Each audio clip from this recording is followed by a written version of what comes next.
কথায় আছে, সময়ের পূর্বে আর ভাগ্যের বেশি কেউ কিছুই পায় না।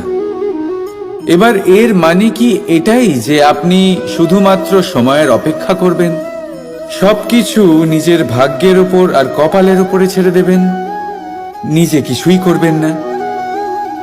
যদি আপনি এরকম করেন তাহলে আপনি একটা বস্তু অবশ্যই পাবেন: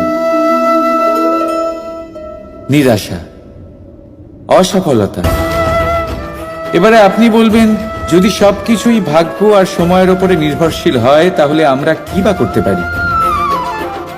করতে পারেন চেষ্টা, পরিশ্রম। এই চেষ্টাই আপনার জীবনে সেই সময়কে আপনার কাছে টেনে নিয়ে আসে, সেই সময়ে যার অপেক্ষা আপনি করছেন। আর এই ভাগ্য তার সামনেই নত হয় যে সর্বদা পরিশ্রম করতে থাকে। রাধা রাধা।